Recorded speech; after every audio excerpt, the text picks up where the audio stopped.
Hello there, my beautiful book lovers. My name is Kimia and welcome to my book nook. For today's video, in honor of Cinco de Mayo, which was this past Friday, we're looking at 5 of my favorite books by Mexican author. I love to read about different cultures, their history, and in general read books by people of color from all around the world, and thought why not share some of them with you today. But before we start, I have to give this disclaimer that I will try my best to pronounce all of these names correctly or as correctly as I can, but please forgive me if I just butcher them. But now that that's out of the way, let's get into them, shall we? First, we have Pedro Paramo by Juan Rulfo. This book is a beautiful novella. The story, it's about Juan, who he's going to the city of Kamala after his mother passed away. He's going to the city to find his father. But by the time that he gets to the city, it's kind of like a deserted city and there's nobody there. And the people are there are sort of like ghosts. And so it's like a beautiful magical realism sort of a book. And I very much enjoyed it because the book really focused on Mexican culture, the effect that colonialism had on this culture, the struggle, and how much all the violence shaped the history of this country and this culture in general, and how it affected its own people, how they have been kind of playing the different roles when it comes to colonialism. Because sometimes it's not only the group that comes from outside, but it's also all the violence that happened within the group that it's inside. And so I very much enjoyed it because it was such a beautifully written book that talks about all of these struggles, and the sense that again Juan is really going through a lot of pain and grief after losing his mother, and now he's coming to this city to finally find his father and figure who he was, what he did, his history, and everything that is related to it, and then goes through a lot of different sort of grief. And it's really about love, death, grief, and humans in general. And so because of that, I highly recommend it. It was a beautifully just written book, and again, that sense of magical realism that is just, because of all the ghosts that are there. And that's the thing and the beauty about it, because like the ghosts are sure ghosts, and it's like his spiritual elements that are there, but at the same time it's about the ghost of the past and how it's following us and how it's affecting our present. And so I very highly recommend this book. It's not really that long, it's actually a super short book, but it gives you that understanding of, again, Mexican culture and all the effects that has been happening throughout the history because of colonialism on it. So I very much enjoyed it and highly recommend it. Next is a favorite of mine that I have talked about it before, and that is Mexican Gothic by Sylvia Moreno-Garcia. This book, it's just pure perfection, and I will not stop recommending it till everybody has read it, honestly. So this book, it's about Naomi, and she received this letter from her cousin Catalina, and she's telling Catalina has just recently married a young, rich white man and had moved with him and all of that. And then after a while, she sent Naomi a letter, and she seemed a little bit like not herself really. And so because of that, Naomi's like, let me just go visit her, see how's everything going, how she's adjusting to her new life. So she goes to visit her cousin, and her cousin is living with her husband and also her husband's father, and I think there was like another cousin or something that it was there. And so Naomi goes there and like visit them, and everyone, like the entire husband side of the family and also the house itself, has this like very creepy sort of vibe to it. And like Naomi never feels safe or welcome, even though they're like nice to her and are like, oh, you're gorgeous, look at you, look at your skin, you're beautiful, and all of that. But that actually makes her to be creeped out even more. And so she's staying there for a while, and after like a little bit time passed, she starts to notice things, and like she has like nightmares, and like the house is sort of haunting her.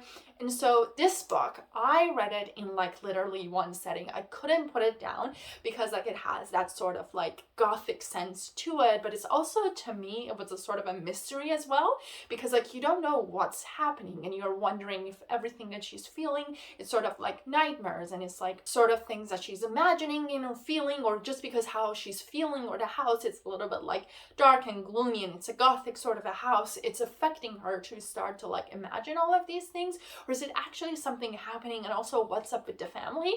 So because of that, I enjoyed it so much. The ending was beautifully done, and it's just like, again, it has that elements of colonialism and Mexican culture. It's done in a beautifully different sort of a way. Everything in that sense that it's like everything that is happening has that elements, and you can get it, especially because the husband family, they are white, you know, and so like everything that they do, and it's related to them, it's representing that colonialism and like rich white people who went and conquered and colonized Mexico. And so it's just, you have to read it. It's a very easy read and a very fun read, honestly, because like I love Gothic books. And so to me, it's just so enjoyable to try to figure out the mystery of this house. And I loved it because the house plays a big part on this entire story. And it's not really about the family and like Naomi. So I can gush about this book forever, but let's just say that it's great and you should give it a go. Next, we have The Savage Detectives by Roberto Molano. This book, it's also another great one. Roberto is actually a Chilean-Mexican author, but this book is just so great that I wanted to add it to this list because, again, it still count as a Mexican literature. This book, it's about an avant-garde group of poets that call themselves visceral realists. And the book, it's actually in 3 different sections or parts. The first section, it's about Juan, and he's a 17-year-old boy, and he like met this group, and it's kind of like we're going through his adventure and his journey through how he's growing and how art is affecting him, poetry is affecting him, and how it's changing his personality, and also the relationship that he's forming with all of these people in this group. And then the second part, it's about different members of the group throughout years, their journey, how they're connecting to their arts, their failures, how sometimes they're pursuing things that they are not able to achieve it, and they have to kind of make peace with it, let it go, how like how it's going to affect their relationship, their lives, and everything that is related to that. And then the last part of the book, it's about the 2 main members of this group, Ulysses and Arturo, and them traveling through Africa and Europe in 1970s. And this book doesn't really have a one style of writing, because throughout all of these characters, some of them it's like poetry, some of it it's like diary entries, some of it it's interviews, some of it it's like articles. And so that's what made it very interesting to me, and it was very unique because you are seeing all of their journey, their point of view, and their thoughts through all of these different mediums. And it made it very fascinating to see, because the book, it's really about youth, rebellion, art, and it's critiquing the literary word and also our normal everyday life and everything that like we believe that it's normal and we should like all do it and follow, and how art actually changes that, how art has always been the medium that is trying to fight those norms and is trying to change those norms.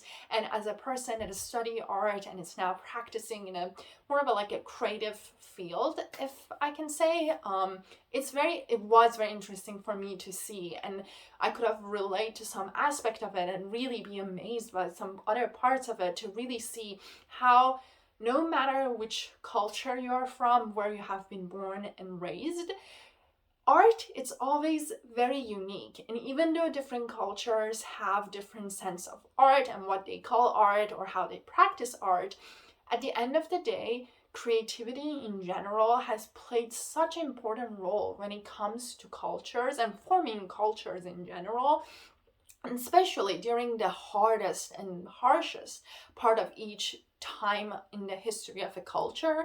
So I very much enjoyed it. It's a very interesting and unique sort of read, and I very much recommend it, because it's like, again, one of those books that you have to experience it at least once in your lifetime. And so I hope that you enjoy it as much as I did. And while we're talking about art, we have to talk about Frida. And so the next book is The Diary of Frida Kahlo, an intimate self-portrait by Frida Kahlo.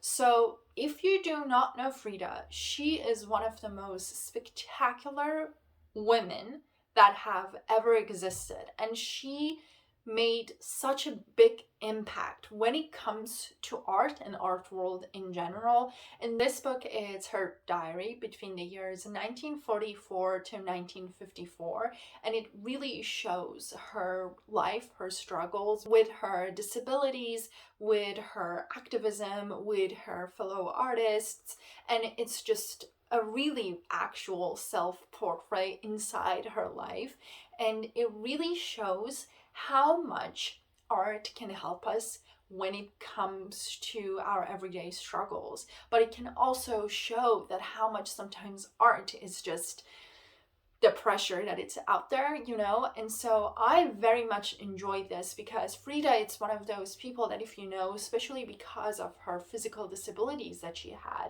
she really was put in a position that couldn't have done much. And that was the reason and how she got into art, you know, to really overcome that physical disabilities, how to overcome the emotional hardship that comes with those disabilities. And that's how she dealt with them, and she tried to overcome it, to fight it, and really come out the other side, and to really see that sure, maybe there are some aspect of her life that it's going to be harder because of her disabilities, but it's not a reason to stop her from flourishing, to helping her culture, her country, you know. She was an advocate and an activist, and really was fighting with serious political issues that was happening at the time in her country, in Mexico. And so that's the beauty of her art, because when you look at them, and especially because she really plays with this magical realism, and really that's the thing that I love about most of Mexican art and also literature, because they really use that magical realism to portray and show and fight all of those oppression, the political issue, colonism. And so it's just so beautiful. And like sometimes when you look at her artwork, you might not understand what's happening, or you can kind of get a sense what she's pointing and hinting at. But then when you read the story behind the work, when you read the history and the events that was happening back there, it's just like mind-blowing. And she really is such a big and influential artist in the 20th century. And so I just love and adore her. And always when I was back in school studying art, she was one of those people, because like, to be honest, in general, similar to everything else, most of the credits goes to men. So even when you're studying art and art history, a lot of the well-known names that come are like, you know, men, which is fine. And I'm not saying, like, one of my all-time favorite artists in the entire universe, it's Vincent van Gogh. But my main issue is that we don't give the same amount of credit to women artists. And so that was the reason that I was just so obsessed with Frida. And especially because like her artwork, it's, when you look at, I think I will put just some of them all around my face here and just to show, but it's the beauty of that, how some of her work, it's you can sense that sense of sadness, that sense of agony, because of the color palette that she's using. And then in some of them, you're feeling the happiness and the hope, and you can see a better, brighter future ahead of you. And that's like, you know, like that's the beauty of art, and that's the beauty of her art. And so I very highly recommend this book, because it will also, if you do not know her or have heard her name and saw even some of her work, but don't know really about her life, her struggles, what was happening to her, this is a very great book, especially because, like, you know, it's her own diary. It's not something that somebody else like researched and done about her, but it's really her going through all of these things through these like 10 years, and it's talking about her thoughts, her struggles. And so I highly recommend it, very much enjoyed it, and it's just so great. And while you're reading it, just look at some of her work, and it's just like, she is just so great. And last but not least, we have The Hummingbird's Daughter by Luis Alberto Urrea. So this story, it's about Tercita, who is a real-life Mexican folk hero and healer. When she was young, Teresita realized that she can heal people. Soon after, she becomes famous and people start to call her a saint because of all the helps that she was giving to people. And that does not really go well with the Mexican government and also Catholic Church.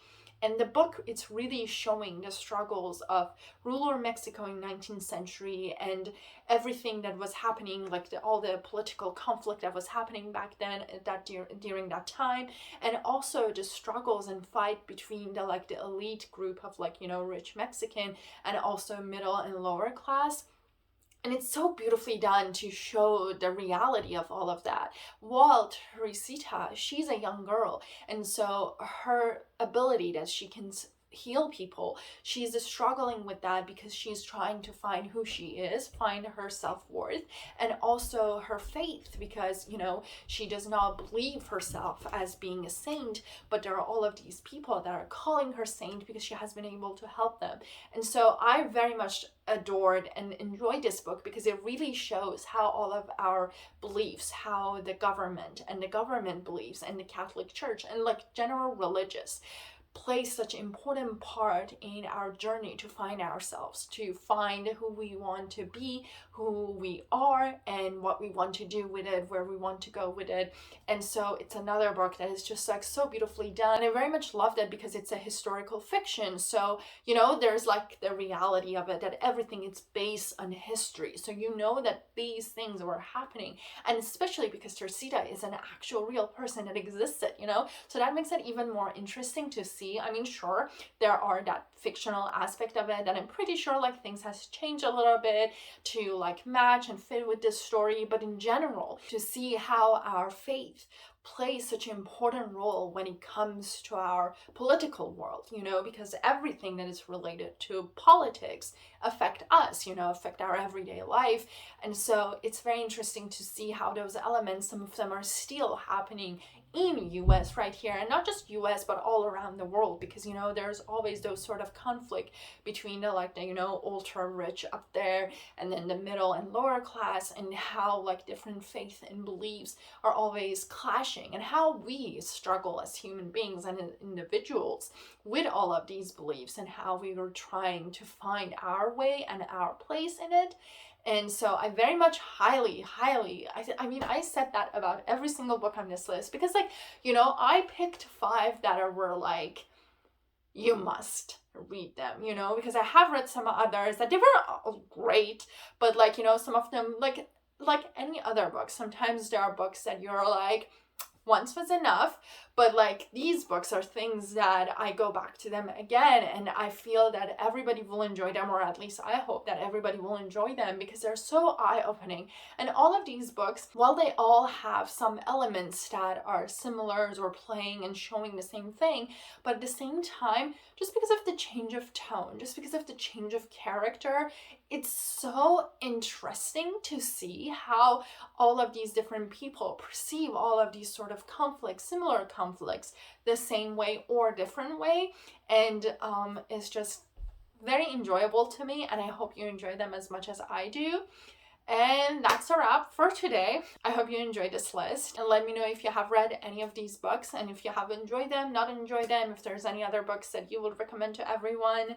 And till the next video, happy reading!